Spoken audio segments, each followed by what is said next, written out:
thank you guys for having me, and this won't be long, but I do have to say, we all know why we're here.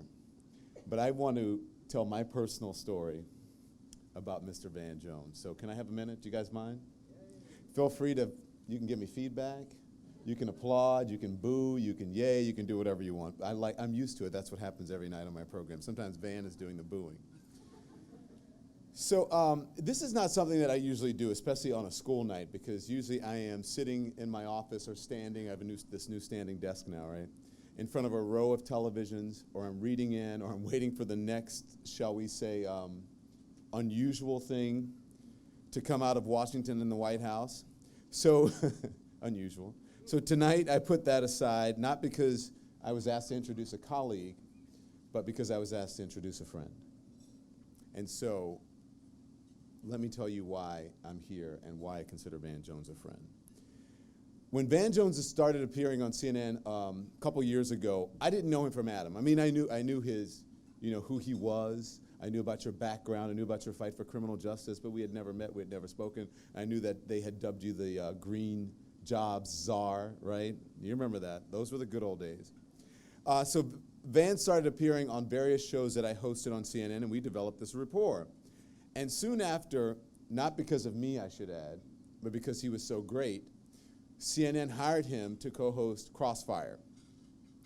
And I was flabbergasted. Not that they hired him, I was flabbergasted because he picked up the phone and he called me and said, "Can you give me some advice?" And I said, "Me? You're Van Jones." So I told Van, I said, the only thing I can tell you, Van, is that this is a political show and you're going to have to deal with bullies all the time, people who are going to try to run you right over.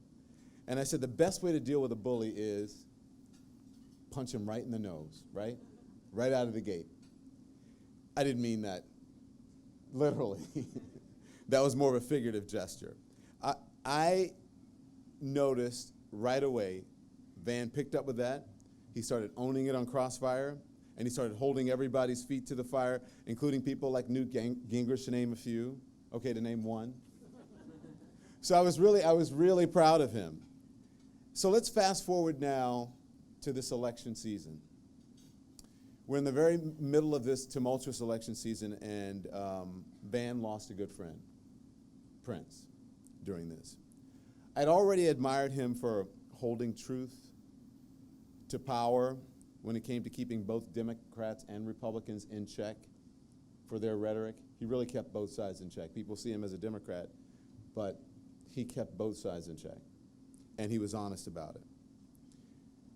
I'd already respected him for standing up for Black Lives Matter, which was much maligned and much misunderstood, especially in the beginning days, and even calling them out and keeping their feet to the fire and keeping them accountable and honest when they needed it as well. He's always the truth.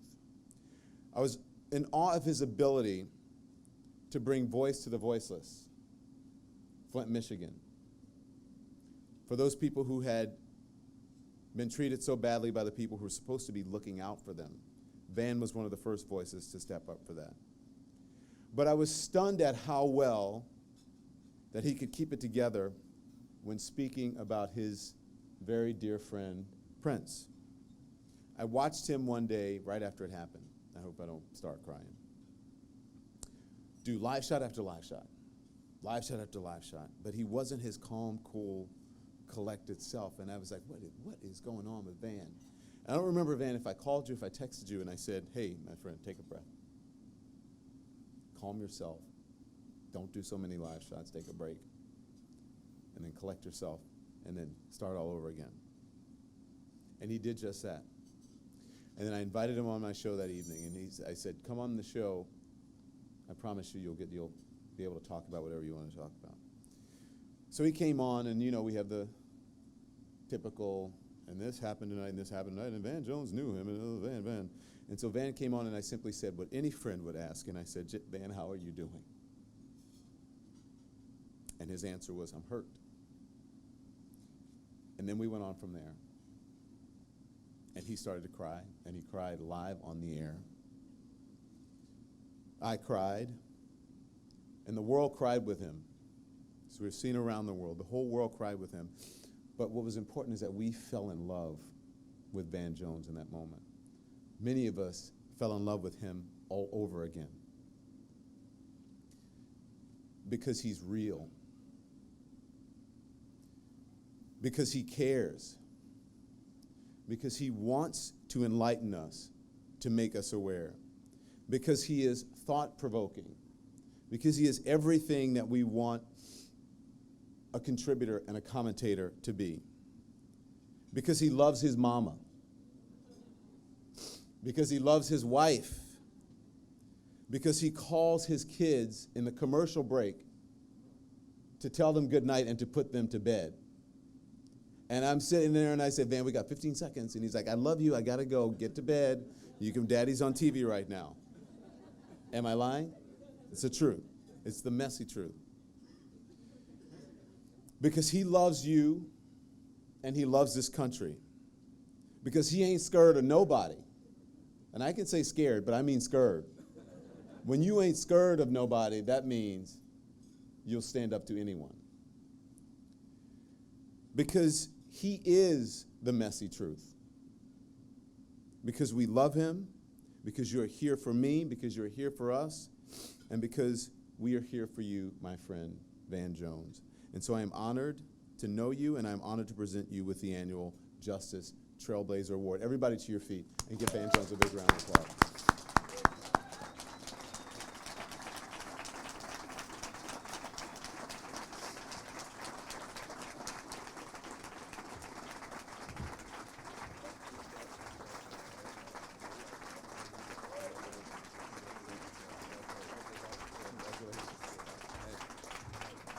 That's Don Lemon. He's got to get out of here for the show. Give him a round of applause. My goodness. It's all right. Man, I didn't expect that. You know, your mentors always haze you. And they'll never say nothing nice to you, and then they get up here and they mess you up. I appreciate you, man. When Prince died, I was having a very hard time on the air. And I'm going to get to my notes, but Don, I don't think really realized we weren't going to have a public service for him. There just 20 of us did our thing. By him having me come on the air and us having that conversation, that conversation wound up being his eulogy. And people around the world who love Prince and who know Prince heard us talking about him the way that you talk about a brother, not the way you talk about somebody who sings songs. And nobody else let me do that. This brother let me do that. And just give him a round of applause. He's an incredible, incredible human being.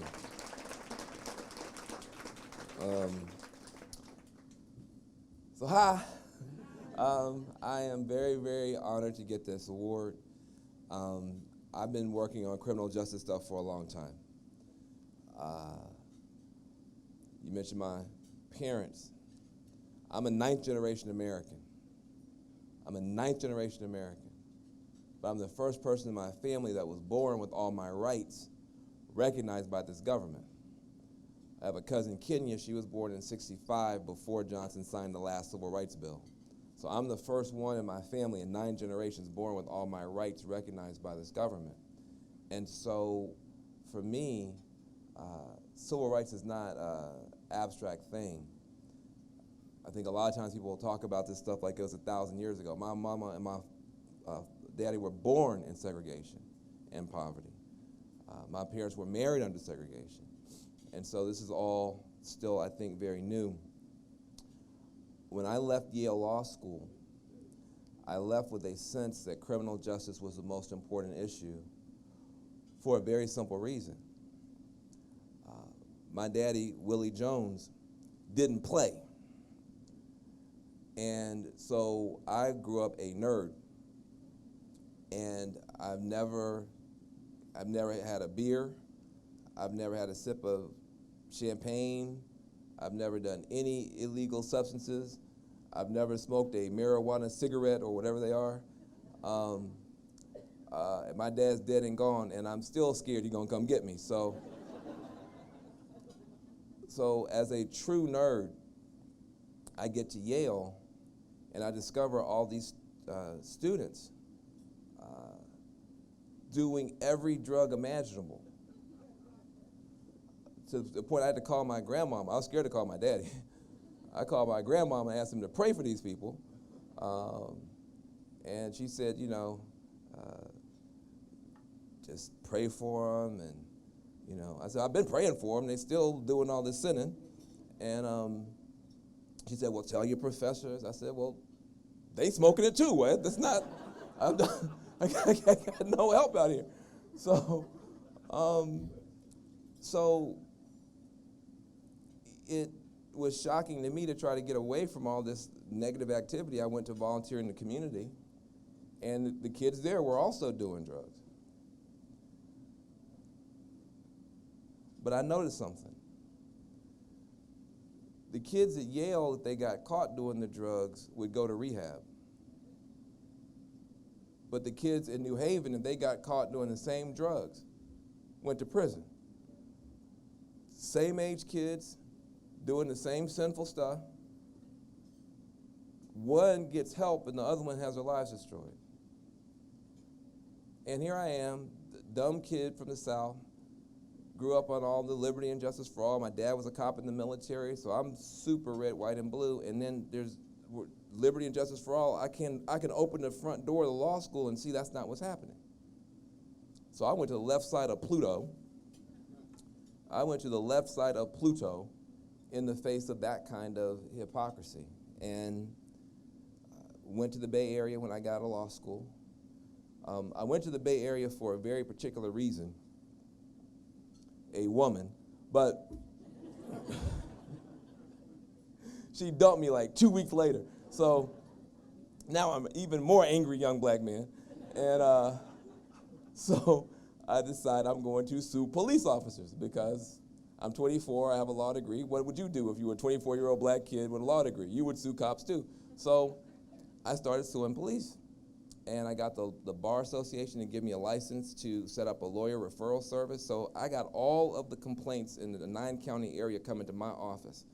And we very quickly learned who the problem officers were, the problem precincts, the problem practices, and we went on a crusade to try to clean up law enforcement in the Bay Area. Which brings me to you. Those of you who are journalists, I know it might seem like what you're doing doesn't matter. And you write and you write and you report and you report, and it seems that nothing changes.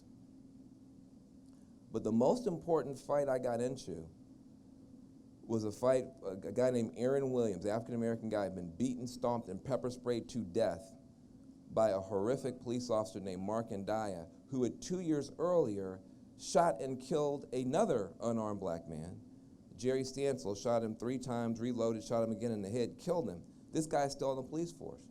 And we're fighting to get him off, and we're losing. We lost every hearing. And we were about to give up. And for some reason, after our last hearing, when we had lost, and the San Francisco Police Department was going to keep this officer on the force. It's under Willie Brown, by the way.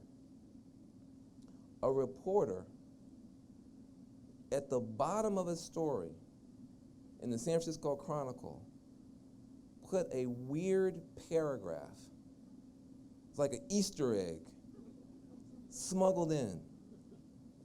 Just pointed out that if a police officer, it was almost like a non sequitur, but if a police officer had ever lied on his or her job application, that itself was a terminatable offense.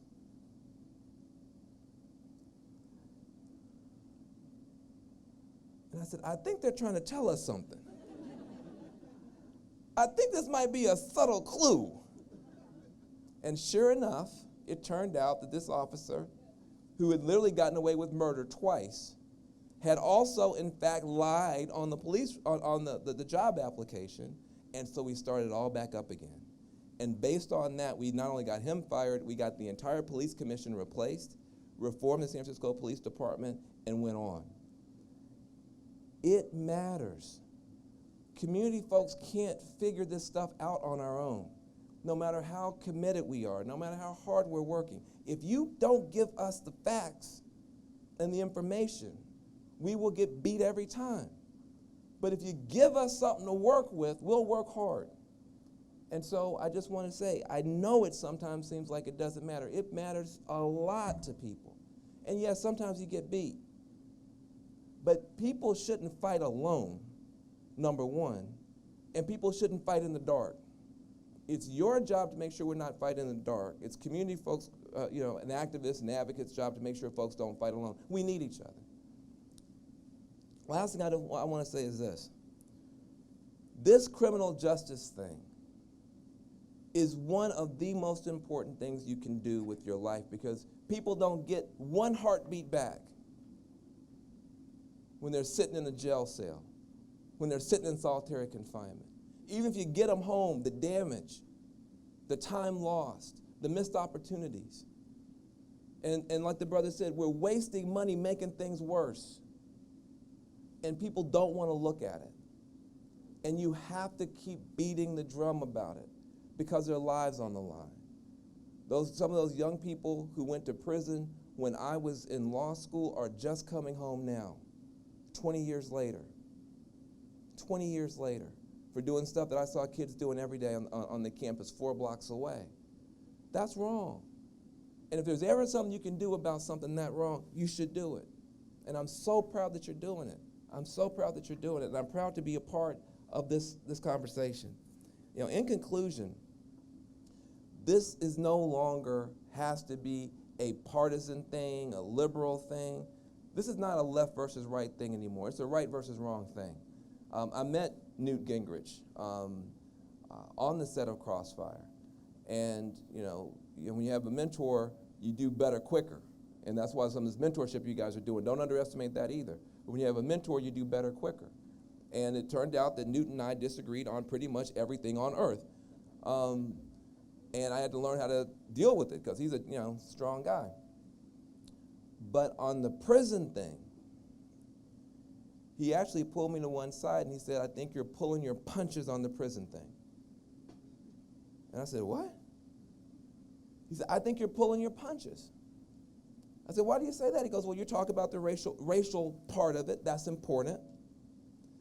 But he says, you're leaving so many other arguments on the table. I said, like what? He said, well, first of all, as a conservative, I think the prison system has become a big, failed, bloated government bureaucracy that's eating a ton of money and giving us bad outcomes. You never talk about that. He said, as a conservative, I look at it and I say, from a libertarian point of view, so many of these rights are being gobbled up by government. You don't talk about it from the point of view of liberty. You talk about it from the point of view of racial justice. But what about liberty? What about the basic argument about human liberty? You don't make it. He says, as a Christian conservative, where is the redemption? Where's the second chances? People leave a physical prison, then they go to a social prison where they can't vote, they can't rent an apartment, they can't get jobs, they can't get a student loan. He goes, where's the redemption? It's a Christian nation. You never talk about it, man. I said, well, where you been all my life? And so we went out on the road and we began to talk about this. And now it's almost a cliche, Don, to say, bipartisan criminal justice reform. But until we started talking about it, it was never heard. It was always seen as a liberal thing. And so it's an opportunity. This rebellion in the country, I'm going to tell you, as a result of CNN and being able to do some of these segments and go around and meet with people, this rebellion in the country is justified. I'm going to just say it. People are hurting in America. People are sitting on white-hot stoves, and you can't be mad when hurt people holler. Hurt people are going to holler. If Black Lives Matter is going to holler, the Trump voters are going to holler, Occupy is going to holler, Tea Party is going to holler, Sanders voters are going to holler. Why are they hollering? To your question, why are they hollering? They're hollering because the big smart folks up top signed on to every dumb idea in both parties, and they were hurt. It was the smarty pants in both parties that said, Let's sign on to these trade deals. Everything will be okay. Well, it wasn't okay for everybody. They said deregulate the banks. It'll be all right. The bankers are oppressed, you know. The bankers are handcuffed. You got to free the bankers. Oh, my God, free the bankers. What could go wrong? And then look what happened. And they got bailed out and everybody else got left out. They said, both parties, Bill Clinton and Newt, said build prisons everywhere. It'll make the black community better. And it didn't. Both parties said get in these dumb wars. So you have a reason that people are now upset. And they don't trust the system. And they don't trust the elites. And they don't trust the establishment because they've been let down. And people are hurting. And so there's an opportunity, and the sharpest pain is this pain around criminal justice, where people see their kids go into schools and they spend $3,000 on them in a school. But if the kid throws an eraser and hits somebody upside the head with an eraser, they'll put him in a police car, and they got better computers in the police car than the classroom.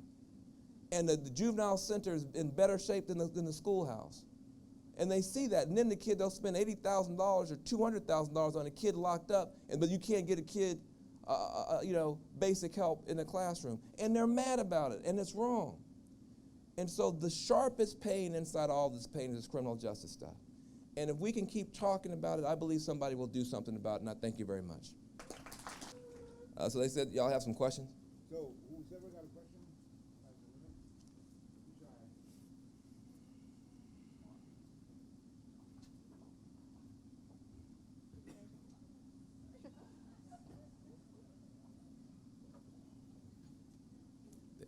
I think the question is, where is my dessert? I'm just joking. It's coming. I'm going to break the ice. So Van, I am an anchor at CNN International. I've interviewed on my show. Yes. I am absolutely inspired by you, and I just want to find out, where do you get your motivation from? Where does your drive come from? Because your intention is clearly to make a difference. Mm-hmm. And you keep on going. Nothing seems to slow you down. Where does that come from? You know,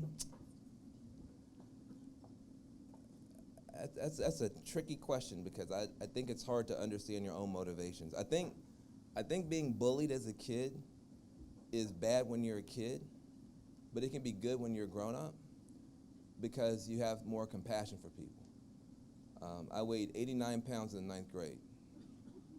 That's not a lot. And my glasses were probably like half of it, so. And the Jerry curl was the other half. It was rough. Oh, it was rough. I made Urkel look cool. So, and yeah, you can give me one. Yeah, hey, you can give me, yeah, right, yeah. Thank you. Let's keep our priorities. But, I mean, I think being bullied as a kid has a lot to do with it. I hate bullies. I hate anybody being mistreated. And I hate it when good people lose, because that happens more than people think. You know, you watch American cinema, you think the good guys always win, but you got to get out in these neighborhoods, and that's not true. And so when I was a kid, I read a bunch of comic books. Back when I was a comic book nerd, when it was just, you were just a nerd. There was nothing cool. There was no cool geeks. There was no cool nerds. It was just nerds. And so I read, you know what I'm talking about, back in the real day. Now you can watch the X-Men in the theater and everybody's cool. No. When I was a kid, only nerds even knew who the X-Men were. So, but I would read these comic books, and like nerdy people like myself, Peter Parker, all these guys turned out they had some powers, and they could do something, they could help people. And so Clark Kent, all these guys. And so I think when you're a nerd, you imagine, what if someday, I could help somebody or whatever. And so then all of a sudden I turn out, I'm 6'2", 190 pounds. I'm I'm coming for him. I'm get him. So I think that's just, how I am. So we got a room full of journalists here. It's hard to believe something. Yeah. Yes, do that.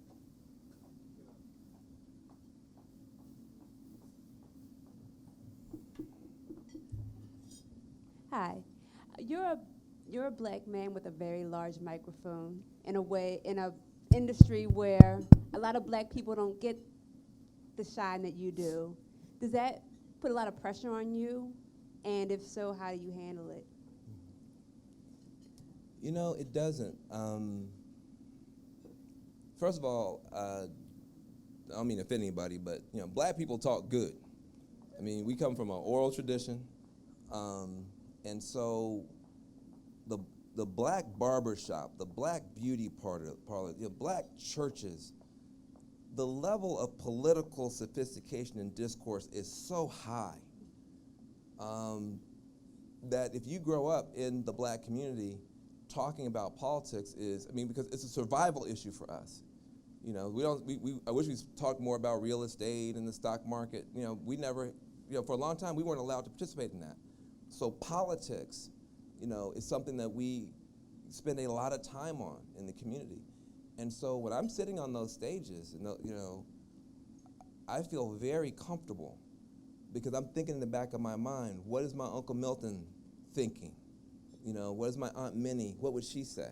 And I feel so supported by the level of political discourse in the community. And I'm just representing, you know, a conversation that is a powerful conversation.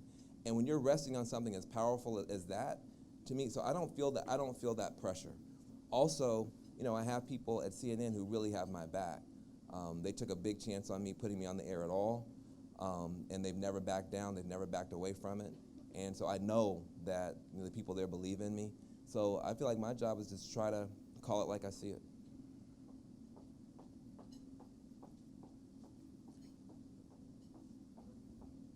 Hi, my name is Isabella Mezzatone. I'm a sophomore student here at John Jay, and I was just wondering if I could ask you a question. What advice do you have for criminal justice majors and those who want to pursue social justice, not just here at John Jay, but across the country or across the world? You know, I don't think that we understand enough of the business side of the world. The incarceration industry is an industry. It's an $80 billion a year industry. Most of us who care about this stuff, we might have a BA, an MFA, a JD. We don't have a business degree. And I really wish more people who cared about society would go and get business degrees and understand business so we can ask different questions. You know, you held up that chart about how, you know, the finances, you know, $2 billion wiped out in one day because of one announcement. That to me, you know, is a big signal about what this thing is really all about. And I think also the economics of prison towns and how so many people are profiteering. The prison guards unions are profiteering. Not even if it's not a private prison, the public prisons are profit centers for so many people. So I just feel like I wish more of us understood the business side. I think you could probably bridge a lot if you added some business courses or degrees to your training, so that you could tell the story using a different lens.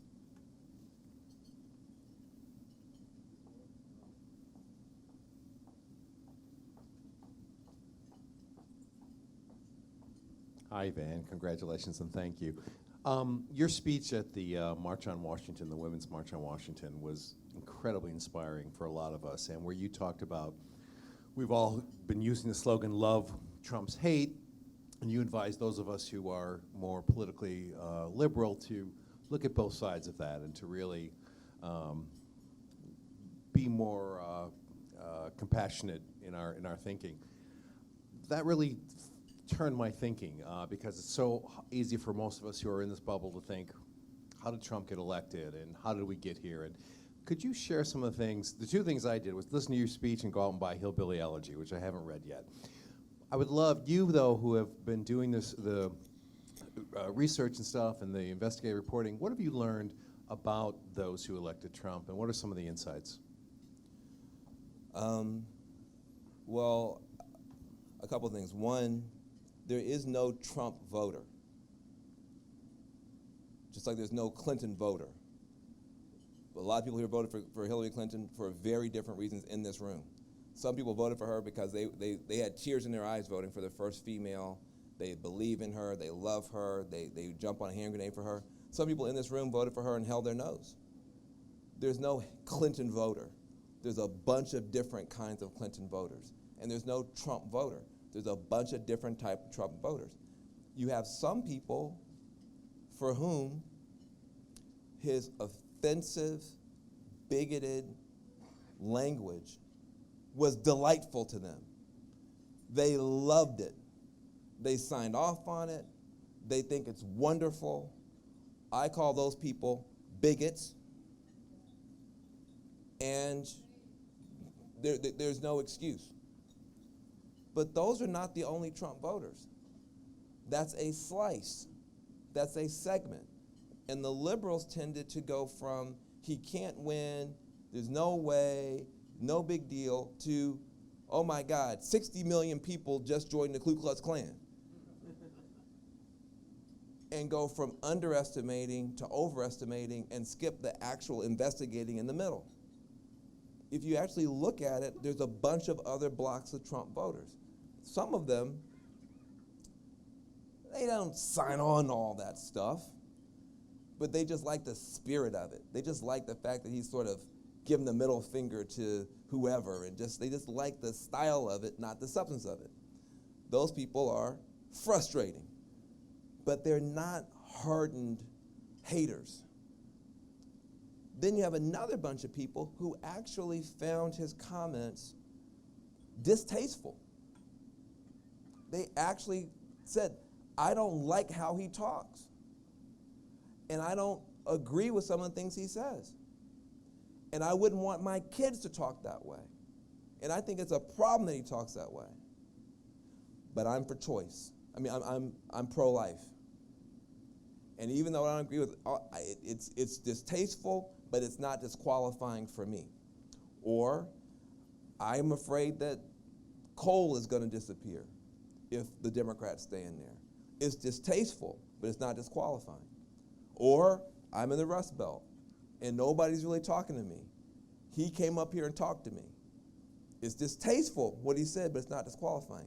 That distasteful but not disqualifying block is the most fascinating block. Some of those people voted for Obama twice and then voted for Trump.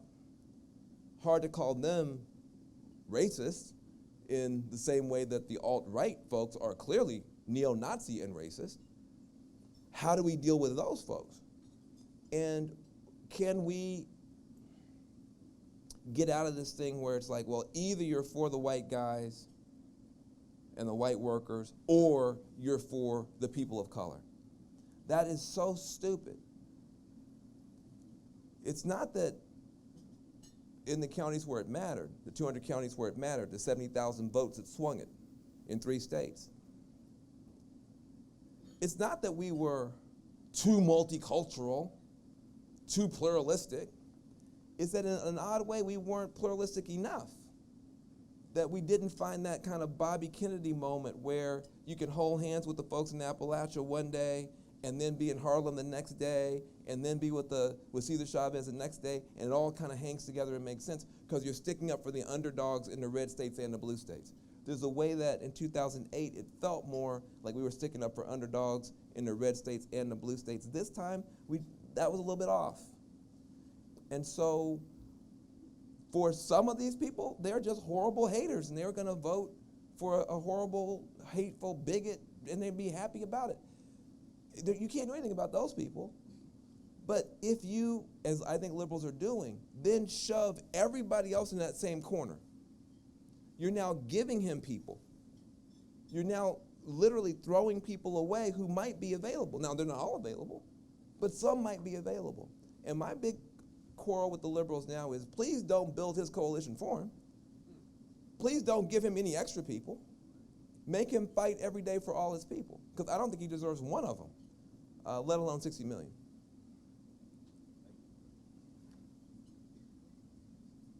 Let's go to the other side there. All right. And I'll answer shorter because I see my dessert melting. So.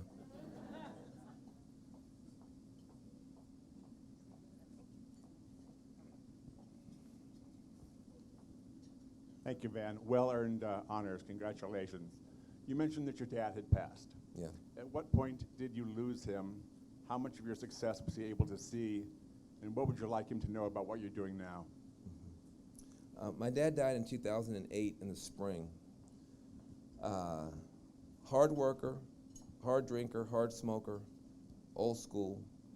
The lung cancer got him, emphysema lung cancer. So at the end, the only thing he could really do, two things made him smile. One, seeing my then 4-year-old son, and two, seeing Barack Obama run for president on the TV in his hospital room. So 2008, I mean, I'd done all right. I mean, I got out of law school, I started a family. But he probably would have enjoyed seeing me in the White House as briefly as I was there. He probably would have enjoyed seeing me on TV. We used to watch CNN together. And my dad, still to this day, and I've met the best of the best, my dad's still the smartest political mind I've ever seen. Blindingly smart, impossible to fool, hated the conservatives and hated the liberals more, was clear as a bell and took a fraction of the number of words that we take to get right down to the truth of it. And, you know, I learned politics sitting next to him. And, you know, I think about him every day.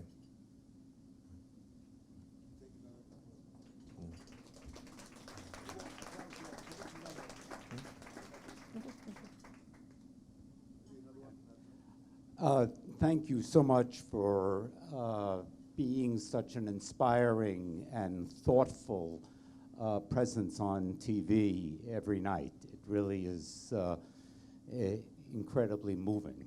I'm a professor here at John Jay, and one of the things that we see is that so many of our students and so many people across the country are so upset at the increase of hate, the tremendous fear that has been so prevalent since Trump's election. And I wondered what keeps you optimistic in the face of the situation that we're facing? Well, for one thing, I've been African American for a long time. So we've had worse days than these. I have to say, I'm very frustrated with the liberals right now. I mean, I'm very frustrated. Accusation is cheap. The self-righteous stuff is cheap. Here's the truth. Most liberals didn't fight hard to stop him in the first place. They didn't. Most liberals sat around tweeting and retweeting, fanning themselves and fainting every time he said something, and didn't do any work. So don't tell me how bad the country is. What swing state did you go to?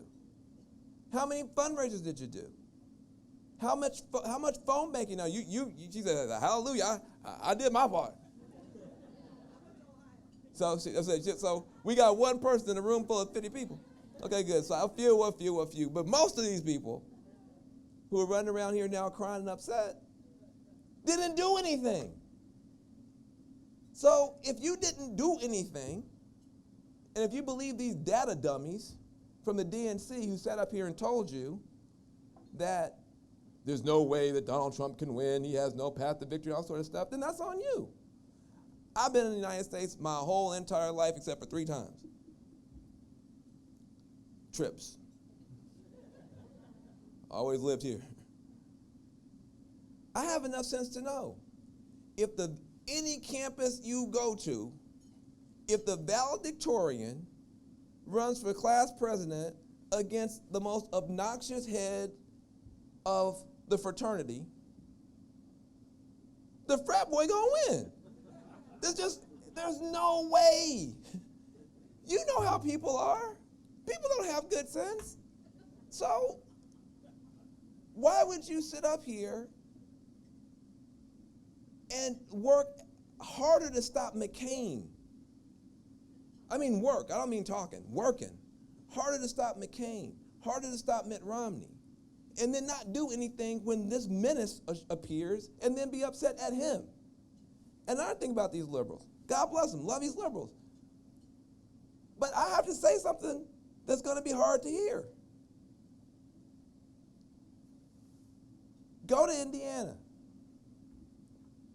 to one of these effed up towns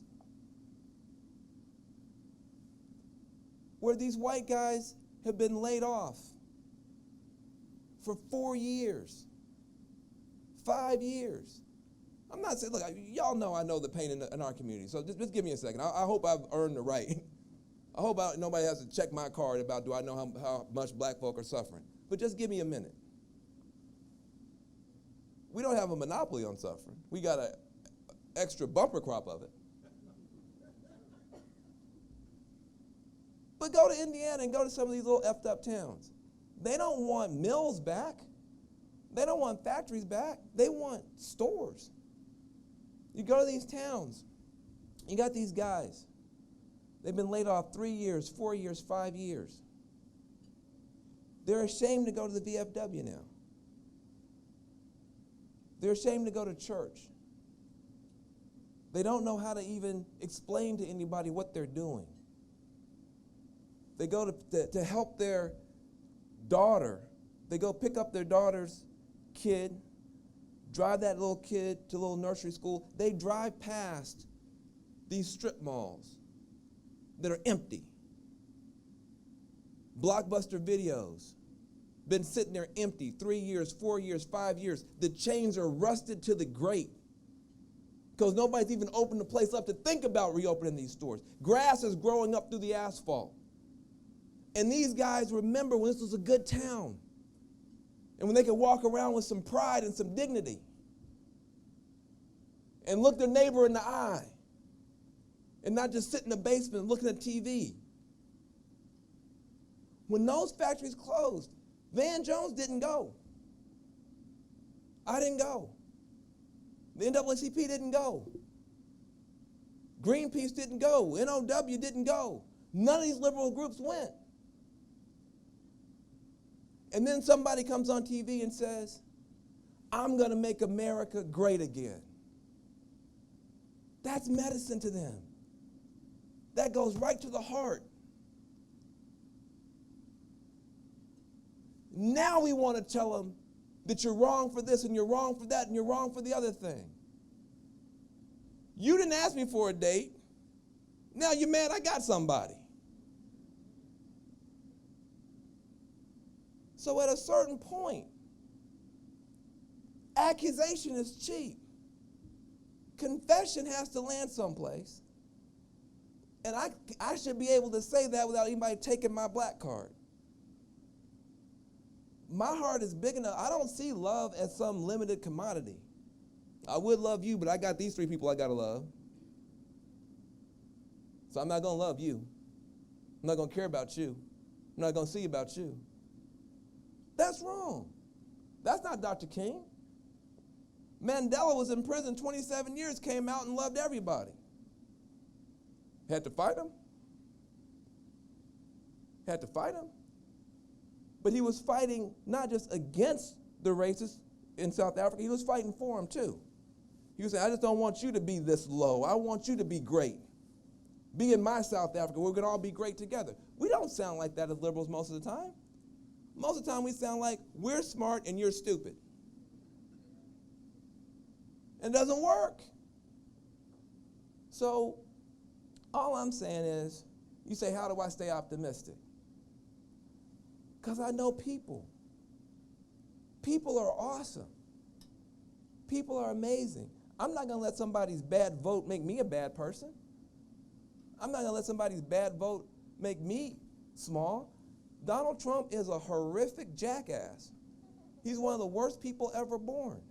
He is. You can't be any worse than him. Unless you're like chopping the head off of small kittens and stuff every day. I don't know what you could do to be worse than him. I don't have to pretend that's not true. He's worse than I ever thought, but his supporters are better than you know. His supporters are better people than you know. And the fact that all we see is the dumb stuff they put on the Facebook page, and we never ask about the pain behind it. That's on us too. So I think people are amazing, I think people are awesome, and I think people suck. And I think both parties are amazing, and I think both parties suck. And I think that as long as we can keep both in mind, we're going to be all right. Thank you very much.